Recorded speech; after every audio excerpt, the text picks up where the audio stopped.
জয় মঙ্গলবার ব্রত বা মঙ্গলচণ্ডী ব্রত যে নামেই এটিকে চিহ্নিত করুন না কেন, বাঙালি হিন্দুদের কাছে এটি একটি গুরুত্বপূর্ণ পুজো হিসেবে বিবেচিত, যা জ্যৈষ্ঠ মাসের শুরু থেকে সংক্রান্তি অবধি প্রতি মঙ্গলবার পালন করা হয়ে থাকে এবং এই ব্রত কুমারী থেকে সধবা প্রত্যেকেই করতে পারেন। কিভাবে পালন করবেন আর কেন পালন করবেন এবং এই পুজোর সঠিক পদ্ধতি কী, সেই নিয়ে আমরা আগের ভিডিওতে বিস্তারিত আলোচনা করেছি। আর আজ আলোচনা করব যে কোনো কারণে পুজোটি যদি করতে না পারেন বা জ্যৈষ্ঠ মাসের শেষ দুটি মঙ্গলবারের মধ্যে একটি মঙ্গলবারও যদি এই পুজোটিকে সম্পন্ন করতে পারেন, তারপর যে ব্রত কথা শুনে পুজোটিকে সম্পন্ন করতে হবে, সেই পারলৌকিক মায়ের কথাই আজকে আপনাদেরকে শেয়ার করব আমাদের এই ভিডিওর মাধ্যমে। তাহলে চলুন, প্রত্যেকবারের মতো শিব বাবার চরণে প্রণাম জানিয়ে আজকের আলোচনা আমরা শুরু করব। এইরূপ আরও পৌরাণিক তথ্য পেতে আমাদের চ্যানেলটিকে সাবস্ক্রাইব করুন আর পাশে থাকা বেল আইকনটি প্রেস করতে কিন্তু ভুলবেন না।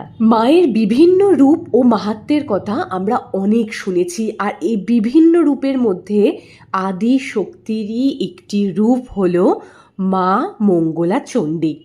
সন্তানদের মঙ্গল কামনায় ও নানান শুভ ফল লাভের জন্য এই ব্রতের অনেক মাহাত্ম্য আছে। মায়ের প্রতি অত্যন্ত ভক্তি ও বিশ্বাস রেখে তার ব্রত কথাটি শ্রবণ করুন। পুরাকালের কাহিনী অনুসারে সদাগরের পত্নী খুল্লনার থেকে এই দেবী মঙ্গলচণ্ডী মায়ের ব্রত শুরু হয়ে থাকে। বলা হয়, মায়ের শরণাগত হলে নির্ধন ব্যক্তি ধন প্রাপ্ত হয়, অন্ধ ব্যক্তি চোখের জ্যোতি ফিরে পান, বিবাহিত স্ত্রীরা সন্তান লাভ করেন কেবল এই একটি পুজোর মাধ্যমে। পুরাকালের কথা, এক বৃদ্ধা মহিলা সদাগরের বাড়ি ভিক্ষা চাইতে এলে তার স্ত্রী চাল ও টাকা বৃদ্ধাকে ভিক্ষা দেন। অতঃপর বৃদ্ধা যখন জানতে পারেন সেই বাড়িতে কোনো সন্তান নেই, বৃদ্ধা ভিক্ষা না নিয়ে চলে যান। কিন্তু সংসারের অকল্যাণ হবে এই কথা ভেবে সদাগর ও তার স্ত্রী বৃদ্ধার পায়ে পড়ে যান এবং সেই সময় বৃদ্ধা একটি ফুল সদাগরের স্ত্রীকে খাওয়াতে বলেন এবং কিছু সময় পেরোতেই সদাগরের স্ত্রী সেই ফুল ধোয়া জল খেয়ে একটি পুত্র সন্তান লাভ করেন এবং তার নাম রাখেন জয়দেব। আর এই একই ঘটনা বৃদ্ধা পাশের গ্রামে গিয়ে পুনরাবৃত্তি ঘটায় এবং সেখানে আরেক সদাগরের স্ত্রী একই ঘটনার মাধ্যমে একটি কন্যা সন্তান জন্ম দেন, যার নাম রাখা হয় জয়বতী। ঘটনাচক্রে পরবর্তী সময় জয়দেব ও জয়বতীর বিয়ে সম্পন্ন হয়। জয়দেব ঈশ্বরকে বিশ্বাস করত না, কিন্তু জয়াবতীকে ভক্তি ভরে মা কালীর পুজো করতে দেখে ঈশ্বর সত্যি আছে কিনা তা দেখার জন্য তৎপর হয়। ইতিমধ্যেই জয়দেব তার স্ত্রী জয়াবতীকে নিয়ে শ্বশুরবাড়ি যাচ্ছিলেন।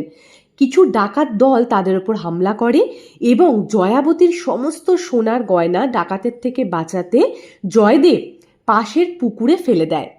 জয়বতীর ঈশ্বরের প্রতি বিশ্বাস দেখার জন্যই জয়দেব এই কাজটি করে থাকে। এরপর শ্বশুরবাড়িতে নেমন্ত্রণের দিন সেই পুকুর থেকেই জাল ফেলে একটি মাছ ধরা হয় এবং একটি বিশাল আকারের মাছ সেই পুকুর থেকে জালে উঠে আসে, কিন্তু সেই মাছ কেউ কাটতে না পারায় জয়বতীর ডাক পড়ে। জয়বতী মা মঙ্গলা চণ্ডীকে স্মরণ করে মাছটি কেটে ফেলে এবং তার নিজস্ব সোনা দানা, যেগুলো ডাকাতের ভয় পুকুরে ফেলে দেওয়া হয়েছিল, সেগুলো ফেরত পেয়ে যায়। সারা গ্রামে হই হই রব ওঠে। জয়দেবও দেবীর মাহাত্ম্যের কথা উপলব্ধি করতে পারে। ছড়িয়ে পড়ে এইভাবে দেবীর মাহাত্ম্য আর মা মঙ্গলা চণ্ডীর ব্রতের কথা এইভাবে লোকের মুখে মুখে প্রচার হতে থাকে। তাই অনেকে আজও বিশ্বাস করে কোনো হারিয়ে যাওয়া বস্তুকে ফিরে পেতে অত্যন্ত ভক্তি সহকারে প্রেমপূর্বক শ্রদ্ধার সাথে এই ব্রত করলে বা এই ব্রত কথা শুনলে মানুষ তার হারিয়ে যাওয়া জিনিস ফেরত পায়। আজকের ভিডিও এই পর্যন্ত। ভিডিওটি কেমন লাগলো কমেন্ট করে জানাতে ভুলবেন না। ভিডিওটি লাইক করবেন, শেয়ার করবেন, অবশ্যই আমাদের চ্যানেলটিকে সাবস্ক্রাইব করবেন আর বলতে ভুলবেন না, হর হর মহাদেব, ওম নমঃ শিবায়।